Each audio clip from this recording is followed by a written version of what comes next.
Long question की शक्ल में, शॉर्ट क्वेश्चन की शक्ल में या एमसीक्यूज की शक्ल में, ये अक्सर पेपर में पूछा जाता है, तो इसका क्लियर कंसेप्ट होना बहुत ज़रूरी है।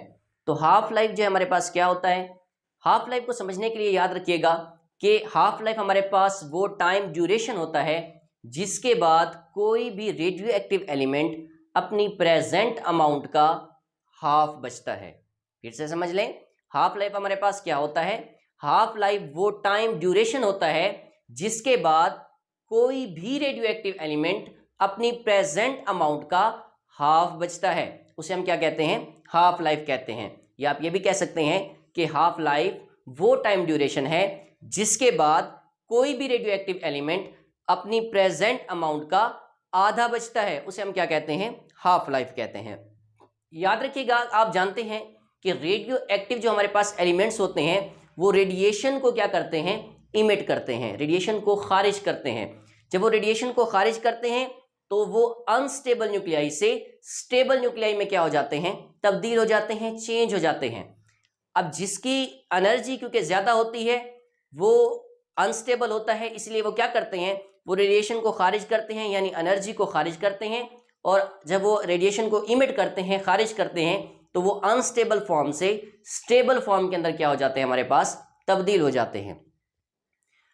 आपके पास जो रेडियो एक्टिव एलिमेंट होते हैं, जैसे मैंने आपको बताया कि वो डिके होते हैं, वो जो है रेडिएशन को इमिट करके डिके होते रहते हैं और अपनी प्रेजेंट अमाउंट का वो हाफ बचते जाते हैं।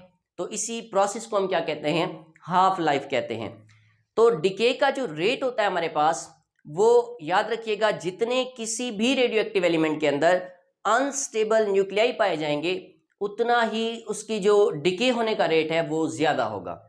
फिर से समझ लें इस बात को कि आपके पास जिस रेडियो एक्टिव एलिमेंट के अंदर जितने ज़्यादा रेडियो एक्टिव एलिमेंट पाए जाएंगे या रेडियो एक्टिव जो है हमारे पास न्यूक्लियाई पाए जाएंगे, उतना ही उसका डिके होने का जो रेट होगा वो क्या होगा, ज़्यादा होगा। और किसी भी रेडियो एक्टिव एलिमेंट के अंदर जितने आपके पास अनस्टेबल न्यूक्लियाई कम पाए जाएंगे उतना ही उसका डिके होने का रेट क्या होगा, हमारे पास कम होगा। तो इसकी डेफिनेशन की तरफ चलते हैं। The time during which half of the unstable radio active nuclei disintegrate is called half life. यानी हाफ लाइफ हमारे पास क्या होता है, हाफ लाइफ वो टाइम होता है जिसके बाद कोई भी अनस्टेबल न्यूक्लियाई अपनी प्रेजेंट अमाउंट का क्या होता है, आधा बचता है या हाफ बचता है, उसे हम क्या कहते हैं, हाफ लाइफ कहते हैं। इसकी हम एग्जाम्पल पे जाने से पहले ये जो बात है इसको जरा फिर से समझ लें कि rate of decay is proportional to the number of unstable nuclei. कि जो डिके होने का रेट होता है वो प्रोपोर्शनल होता है, डायरेक्टली प्रोपोर्शनल होता है to the unstable nuclei, unstable nuclei के। ये अब डायरेक्टली प्रोपोर्शनल का मतलब क्या होता है कि एक चीज के बढ़ने से दूसरी चीज भी अगर बढ़ जाए तो उसे हम क्या कहते हैं, डायरेक्टली प्रोपोर्शनल कहते हैं। तो यहां पर वो ये कह रहा है कि rate of decay is proportional, यानी रेट ऑफ डिके जो है डायरेक्टली प्रोपोर्शनल है किसके, to the number of unstable nuclei, unstable nuclei के। कहने का मतलब ये है कि जितने ज्यादा किसी भी रेडियो एक्टिव एलिमेंट के अंदर अनस्टेबल न्यूक्लियाई पाए जाएंगे उतना ही उसका डिके होने का रेट क्या होगा, ज्यादा होगा। और किसी भी रेडियो एक्टिव एलिमेंट के अंदर जितने अनस्टेबल न्यूक्लियाई कम पाए जाएंगे उतना ही उसके डिके होने का रेट हमारे पास क्या होगा, कम होगा। इसकी एग्जांपल की तरफ चलते हैं। हमारे पास रेडियम 226 जो है हमारे पास, इसकी जो हाफ लाइफ होती है वो 1620 ईयर्स होती है। यानी 1620 ईयर्स के बाद, इस टाइम ड्यूरेशन के बाद, जो आपके पास रेडियम 226 है ये अपनी प्रेजेंट अमाउंट का क्या हो जाता है, आधा बच जाता है। इसको हम ग्राफिकली अगर हम समझें तो ये आपके पास एक सैंपल मैंने लिया है, ये आपके पास एक एन सैंपल है। ये जो आपको वर्टिकल जो लाइन नजर आ रही है ये असल में आपको वो अमाउंट बताती है जितनी जो है वो क्या होती है, अनस्टेबल से स्टेबल फॉर्म में क्या होती है, तब्दील होती है। और ये जो आपको जो है लाइन नजर आ रही है ये असल में हमारे पास हाफ लाइफ को ज़ाहिर कर रही है। अब मैंने एक सैंपल लिया, इस सैंपल को मैंने एन से ज़ाहिर किया। ये सैंपल हमारे पास 50% जो है हमारे पास क्या था, इसकी जो है अमाउंट थी। तो 1/2n यानी आधा गुजरने के बाद अब ये डिके होना शुरू हुआ। तो 50% से ये कितने परसेंट पे आ गया, 25% पे आ गया। और ये आपके पास, क्योंकि हमने रेडियम की एग्जांपल ली है, तो रेडियम क्योंकि हमने बताया था कि 1620 ईयर इसकी हाफ लाइफ है, तो 1620 ईयर ये फर्स्ट आपके पास हाफ लाइफ है। और फर्स्ट हाफ लाइफ रेडियम की कितनी थी हमारे पास, 1620 ईयर थी। तो 1620 ईयर के बाद जो आपके पास ये रेडियम है ये 50% इसकी टोटल अमाउंट थी, तो 50% से इसकी ये आधा अपना बाकी बचा, तो कितना हो गया आपके पास 25% जो है ये डिके हो गया और 25% इसकी जो है अमाउंट बाकी बच गई।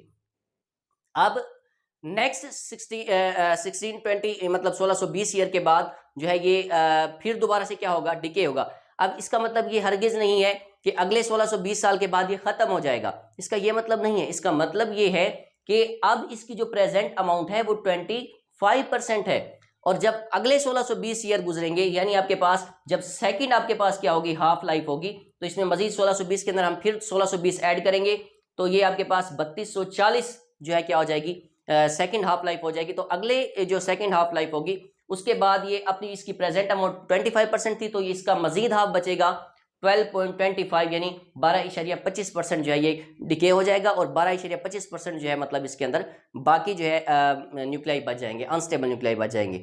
और अगर आप मजीद इसमें 1620 ईयर्स ऐड करेंगे तो अब इसकी प्रेजेंट अमाउंट 12.25 थी, तो मजीद जब आप इसके अंदर 1620 ईयर्स ऐड करेंगे 3240 के अंदर, तो वो 4860 ये थर्ड हाफ लाइफ इसकी हो जाएगी, और ये अपनी प्रेजेंट अमाउंट 12.25 में से मजीद आधा बचेगा, और कितना हो जाएगा हमारे पास 6.25% जो है ये क्या हो जाएगा, डिके हो जाएगा, या और 6.25 जो है ये बाकी बच जाएगा। यानी इसके कहने का मतलब ये है कि 6.25 अब इसमें अनस्टेबल न्यूक्लियाई होंगे, और 6.25 जो है अनस्टेबल से कन्वर्ट हो जाएंगे स्टेबल फॉर्म के अंदर। तो ये आपके पास रेडियम की जो है क्या है हमारे पास, रेडियम 226 की जो है क्या है हमारे पास एग्जाम्पल है। फिर से हम इसको थोड़ा सा दोबारा से देख लेते हैं कि रेडियम जो है 226 किस तरह से जो है अपना प्रेजेंट अमाउंट का आधा बचता है, क्योंकि हमने कहा था कि हाफ लाइफ वो टाइम ड्यूरेशन होता है जिसके बाद कोई भी रेडियो एक्टिव एलिमेंट अपनी प्रेजेंट अमाउंट का आधा बचता है।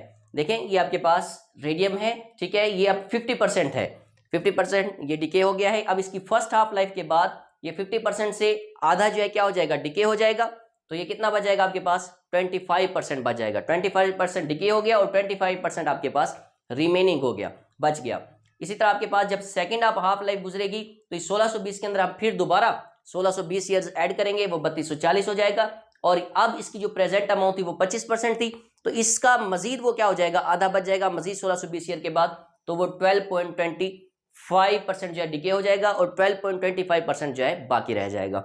अब इसके अंदर मजीद 1620 ईयर गुजरने के बाद, क्योंकि अब इसकी प्रेजेंट अमाउंट 12.25 थी, तो ये दोबारा से जो है क्या होगा 1620 ईयर इसमें मजीद ऐड करेंगे थर्ड हाफ लाइफ के अंदर, तो ये इसकी प्रेजेंट अमाउंट का ये मजीद आधा हो जाएगा, तो वो 6.25% जो है हमारे पास डिके हो जाएगा, और 6.25% जो है रिमेनिंग होगा। मजीद 1620 साल गुजरेंगे तो फिर उसका हाफ हो जाएगा।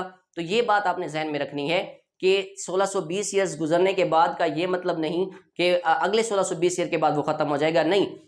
ओके, तो अब हम समझते हैं इसकी डेरिवेशन को कि हाफ लाइफ की डेरिवेशन जो है किस तरह से हम निकालते हैं। याद रखिएगा जो आपके पास एन नॉट है, एन नॉट टोटल अमाउंट को ज़ाहिर कर रहा है। आपके पास जो एन है ये अमाउंट आफ्टर डिके, यानी कोई भी रेडियो एक्टिव एलिमेंट डिके होने के बाद उसकी जितनी अमाउंट बाकी बचती है उसे हम किससे ज़ाहिर करेंगे, एन से ज़ाहिर करेंगे। और टी जो है आपके पास ये हाफ लाइफ को ज़ाहिर कर रहा है।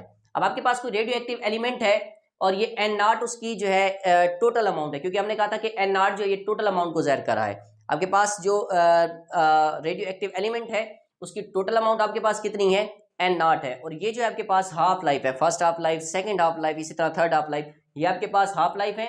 और ये जो है इसका डिके रेट है, जो फर्स्ट हाफ लाइफ के बाद डिके होता है, या सेकंड हाफ लाइफ के बाद डिके होता है, या थर्ड हाफ लाइफ के बाद डिके होता है।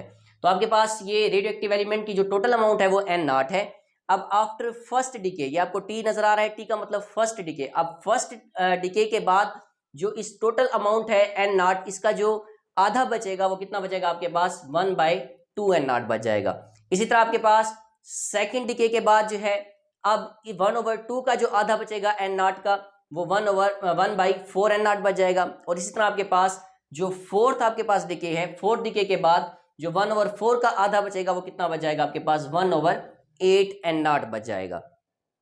अब देखें remaining amount after first half life. अब फर्स्ट हाफ लाइफ के बाद हमने कहा था कि इस टोटल अमाउंट का कितना आधा बच गया था 1/2 एन नॉट। तो यहाँ पर लिखेंगे n is equal to 1/2 n naught. N किसको जाहिर कर रहा है, अमाउंट आफ्टर डिके को, और टी किसको जाहिर कर रहा है आपके पास, हाफ लाइफ को ज़ाहिर करा है। तो remaining amount after first half life के बाद जो है आपके पास इसका जो आधा बचा था वो 1/2 n0 बचा था, तो ये आपके पास आ जाएगा 1